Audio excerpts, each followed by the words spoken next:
Hello, everyone, and welcome to WisconsinPrepZone.com and a very special WIAA Level 1 prep rally. Rob Hernandez alongside Dennis Semrau and Jason Galloway. We're here at Lussier Stadium behind Madison La Follette High School, where Friday night the Lancers will play host to Verona in a Big 8 conference rematch in Level 1 of the postseason. And guys, it gets us right into this playoff talk. I think one of the big controversies in these so far in the release of the brackets overnight Friday into Saturday was the fact that not that all 6 Big 8 teams that qualified are in the same grouping. However, the fact that Kimberly and Fond du Lac coming down to fill out the bracket, 2 real powerhouse teams out of the Valley Football Association, that seems to have everybody talking. And Dennis, you've been around for a while to know that that isn't the way the WI usually groups the Big 8 teams. No, they used to take basically and try to separate the conference champs, separate the unbeaten teams, have their little quadrants, and we'd have Big 8 teams in 2, especially the Janesville schools.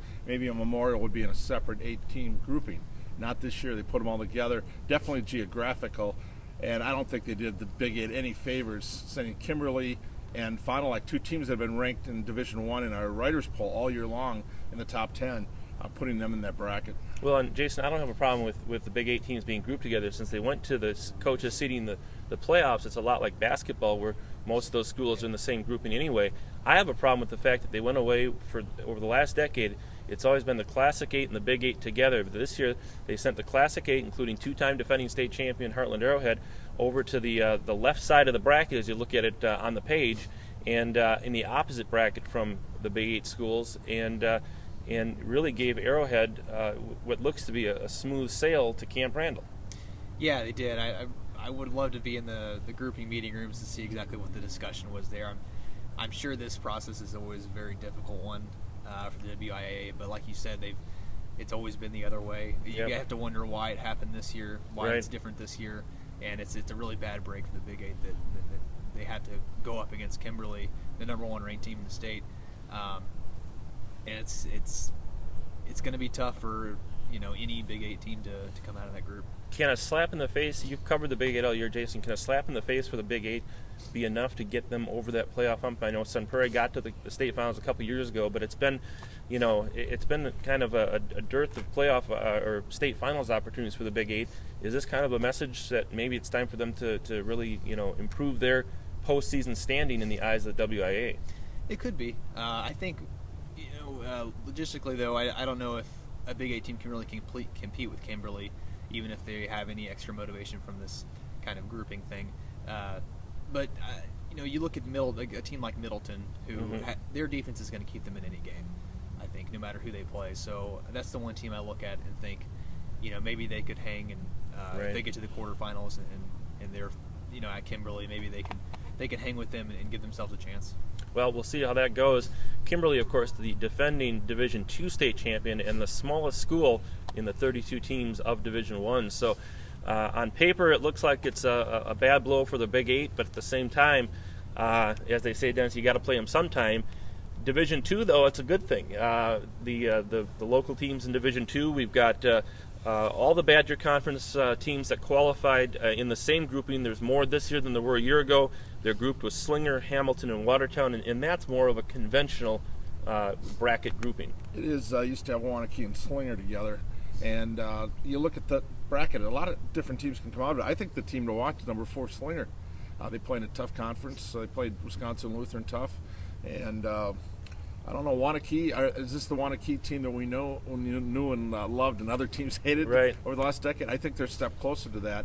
I think their wins at the end of the season, Reedsburg, and then to basically slap down a good Baraboo team that's poised, I think, for the playoffs next year. You got to look at DeForest, though. That's the team that's been playing really well. Like Verona in Division I, that's the hot team, I think, coming in. Especially, like Jason mentioned, defense. If you can play defense at this time of year, I don't care about the spread offenses. When the weather gets bad, you better play defense and run the football. And there's some teams in that bracket that can do that. And Jason, I've got my spoiler alerts now. The spoiler alert in Division I was Kimberly, and Fond du Lac for that matter. Not a bad team to be in that grouping either. But in Division II, Greendale in the state semifinals, whomever gets through that bracket, if it is a Badger Conference team, DeForest, Wanakee, or as Dennis says, Slinger, Greendale, which was a Division III finalist last year, lost to Monona Grove, is standing right there. So anything you're seeing in Division II that stands out?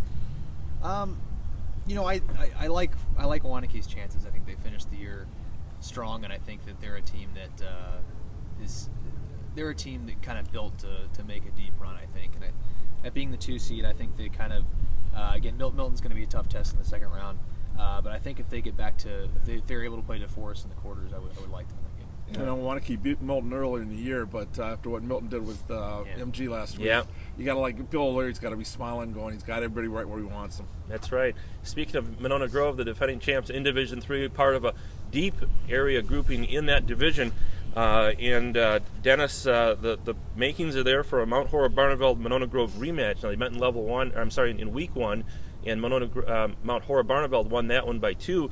But they could meet in Level 3, and again, those are the kind of matchups that we expect in the postseason, where you keep those 2 teams away for the first 2 rounds and hope that they meet with a chance to play for a berth in the state semifinals. Yeah, the spoiler could be the Bigfoot, who got their long conference streak snapped in the Rock Valley South, and Jefferson, who runs the football very well. Here's where a diversified offense comes through, and this is where Monona Grove and Mount Horeb have it. Plus, their defenses can really step up at this time of year. You've got both teams, defending state champ, unbeaten last year in MG, and Mount Horeb-Barneveld that's made a number of playoff runs and was in the semis 2 years ago. So that's got to be the game to watch down the road. My spoiler alert in that one, Jason, Waukesha Catholic Memorial in the state semifinals would possibly await the winner of the area teams in Division III. They were a part of that big 4-team conference share in the Classic 8, so a Division III team playing Division I competition, that's awfully dangerous. Yeah, it is, and I think if you look at the group that we were just talking about, I think it's a really, whoever comes out of that's going to be really battle tested. You have, Bigfoot and Jefferson, 2 great teams that went to overtime in the regular season. Reedsburg is a 6 seed. That's right. Extremely good 6 Don't forget about that. And then, of course, you had the defending champion Monona Grove, and then Mount Horeb, who beat Monona Grove early in the year. I think whoever does end up in the semifinals there will be battle tested, and they're going to be ready for that game. Well, but Wisconsin Lutheran, that's the team I hear they're as good or better than they were in the past when they've had their run. Sure. And they ran roughshod over some teams in their league this year, which is, Little 10, which is pretty good. You never know who's going to come out of some of these divisions, and as we get to Division 4 and Division 5, I think that rings true in a big way this year.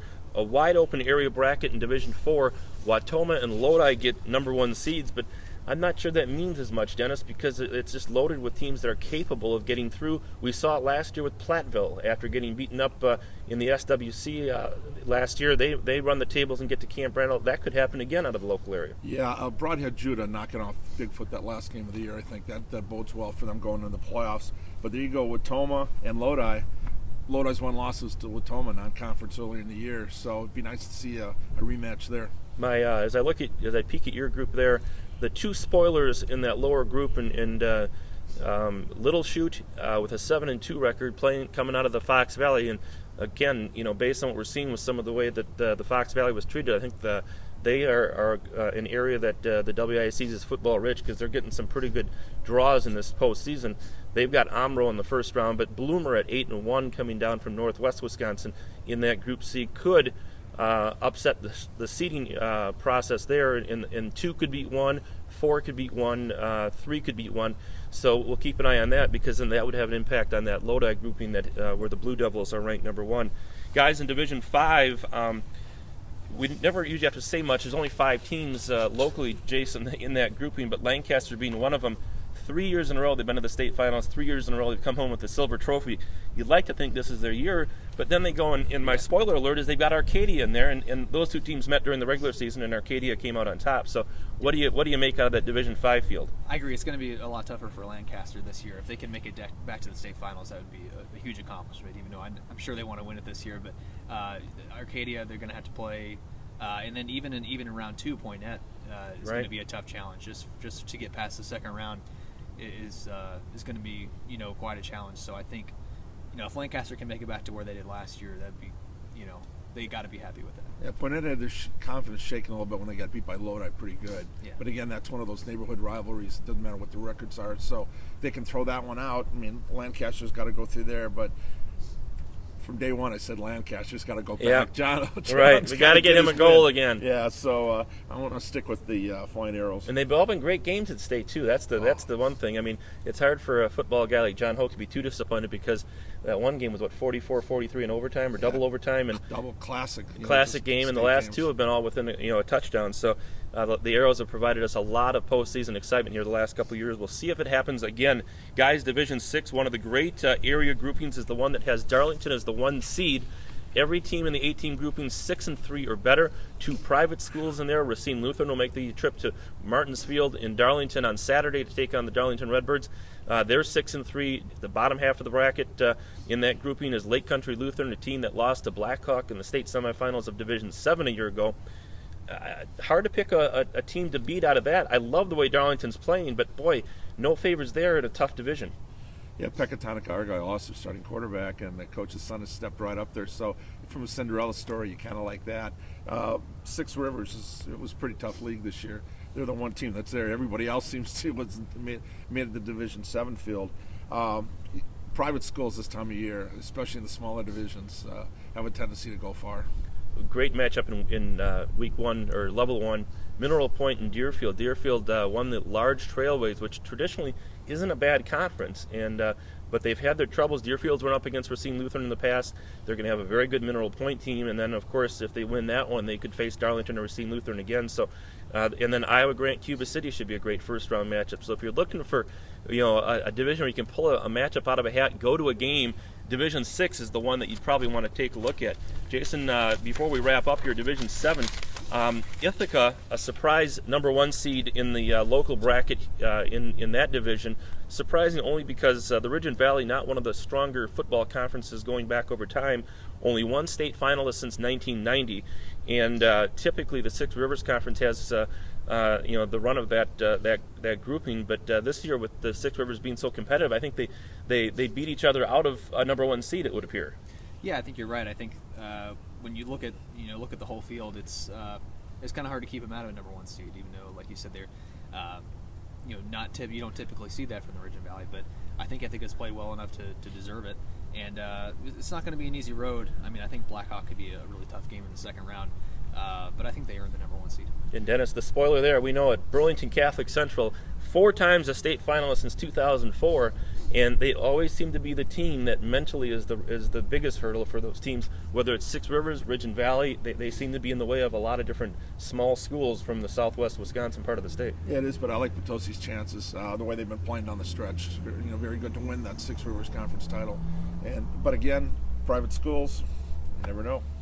Well, this is what makes this time of year so exciting, is the fact that the intrigue of not knowing which divisions teams will be in, now we know, and how they'll be matched up, now we know that. Now it's time to play the games. Dennis Semrau and Jason Galloway will join me on Friday for our live chat as we break down the playoff matchups in a little bit more depth and take a look at what's going on Friday night, Saturday afternoon around the state. And of course, set the stage for those big schedule of Friday night games when we'll have our live blog and with score updates and highlights up and running right here on WisconsinPrepZone.com. For Dennis Semrau and Jason Galloway, I'm Rob Hernandez. Thanks for watching this Level 1 edition of Prep Rally. We'll see you at the stadium.